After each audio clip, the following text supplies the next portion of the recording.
नमस्कार दोस्तों, राधे राधे, ओम नमः शिवाय। आप सभी लोग जानते हैं कि पंडित जी अपनी शिव महापुराण कथा में कुछ ऐसे विशेष उपाय बताते हैं जिन उपायों को अगर आप लोग करते हो तो आपकी सारी मनोकामनाएं पूर्ण होती हैं, आपके जीवन की दुख और परेशानियां दूर होती हैं। तो उसी के लिए दोस्तों आज पंडित जी ने अपनी कथा में एक ऐसा विशेष नया उपाय बताया हुआ है जिस नए उपाय को करने से अगर आपके जीवन में किसी भी प्रकार की कोई भी दुख और परेशानी चल रही है तो आप उस दुख और परेशानी के लिए ये वाले उपाय को कर सकते हो। अगर आपके जीवन में कोई भी विषम परिस्थिति बनी हुई है, कोई ऐसा काम है जिसके लिए आपने सारे काम करके देख लिए, सारे उपाय व्रत सब कुछ करके देख लिए, पर जब भी आपका वह काम नहीं हो रहा है तो उस जगह पर आप लोगों को पंडित जी द्वारा बताया गया ये नया उपाय ज़रूर करना चाहिए, जो कि दोस्तों 12 बेलपत्र का उपाय है। ये 12 बेलपत्र का उपाय आपकी पूरी ज़िंदगी बदल सकता है, आपकी मनोकामना पूर्ण कर सकता है, साथ ही में आपके जीवन में आ रही सारी दुख और परेशानियों को भी दूर करता है। तो आइए जानते हैं इस उपाय को किसको करना है, कैसे करना है, उसकी विधि क्या है।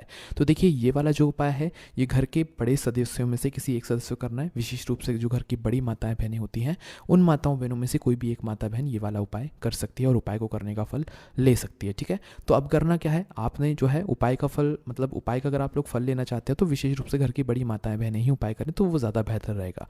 इस उपाय में करना क्या है दोस्तों, सबसे पहले आप लोग ये बात समझ लो कि ये वाला जो उपाय है एक महीने में पड़ने वाले जो 2 प्रदोष व्रत होते हैं, एक कृष्ण पक्ष में पड़ता है, एक शुक्ल पक्ष में पड़ता है ना। तो एक महीने में जो 2 प्रदोष व्रत पड़ते हैं, सिर्फ महीने में पड़ने वाले 2 प्रदोष व्रत पर ही आपको ये वाला उपाय करना है, इसके अलावा कभी नहीं करना है। ठीक है, हर महीने 2 प्रदोष व्रत पड़ते हैं तो कोई भी एक महीना ले लेना और उस महीने के उन दोनों प्रदोष व्रत पर आप लोग ये वाला उपाय करना। ठीक है, कब करना है, सुबह के समय मुख्य रूप से आप लोगों को ये वाला उपाय करना है, सुबह जितना जल्दी हो सकता है, बाकी 10-11 बजे से पहले पहले आप उपाय कर लीजिएगा, है ना।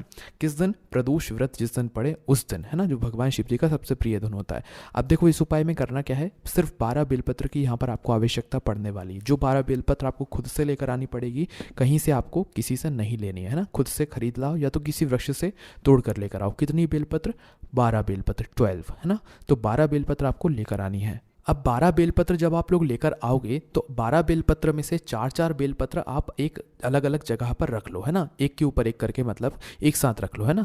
12 बेलपत्र भी आपके पास एक साथ है तो अब उसमें से 4 बेलपत्र एक साथ जमा कर रखो, फिर 4 अलग रखो, फिर 4 अलग रखो, है ना। तो जब आप ये 4-4 अलग रखोगे तो आपकी 12 बेलपत्र ऐसे हो जाएंगे, है ना। अब करना क्या है, 4-4 बेलपत्र का आपको बंडल बनाना है। बंडल बनाने का मतलब ये है कि थोड़ा सा कच्चा सूत आपको लेना है, कच्चे सूत से जो है आप लोगों को बेलपत्र की जो डंडी है वो बांध देनी है। मतलब 4 बेलपत्र आपने इकट्ठा करी एक के ऊपर एक रख के, उसकी डंडियों को बांध दी, फिर दूसरी 4 बेलपत्र इकट्ठी करी, डंडियों को बांध दी, है ना, जो बेलपत्र की डंडी होती है वो, फिर तीसरी बार जो 4 बेलपत्र है उसकी डंडी है उसको बांध दी, है ना। तो ये 3 जो है बंडल आप लोगों को ऐसे बनाने हैं 4-4 बेलपत्र के, तो कुल मिलाकर 12 बेलपत्र आपकी हो जाएंगी, है ना। अब करना क्या है दोस्तों, आप लोगों को प्रदोष व्रत के दिन जो है शिव जी के मंदिर जाना है। शिव जी के मंदिर जाकर साथ में आपको 1 लोटा जल भी लेकर जाना है। ठीक है, तो 1 लोटा जल अपने साथ में लेकर जाइएगा, शिव जी के मंदिर पहुंचिएगा प्रदोष व्रत के दिन, जो पहला प्रदोष व्रत पड़े महीने का उस दिन, और शिव जी के मंदिर में जाकर सबसे पहले जल नहीं चढ़ाना है, भगवान के दर्शन करना। दर्शन करने के बाद शिवलिंग के पास में आना।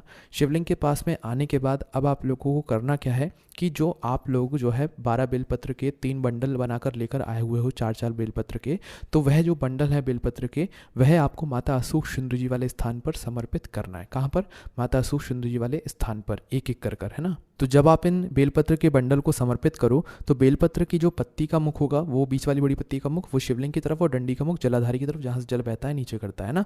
तो एक एक बंडल को एक के ऊपर ही एक आप लोग माता अशोक सिंधु जी वाले स्थान पर, मतलब जलाधारी के बिल्कुल बीचों बीच में समर्पित करते जाना। तो जैसे ही चारों बेलपत्र या चारों जो बंडल हैं आपके 4-4 बेलपत्र के, वो जैसे ही समर्पित कर देते हो, उसके बाद में आप लोगों को अपना 1 लोटा जल लेना है और कारकोटेश्वर महादेव के नाम से अपना 1 लोटा जल शिवलिंग पर चढ़ा देना है।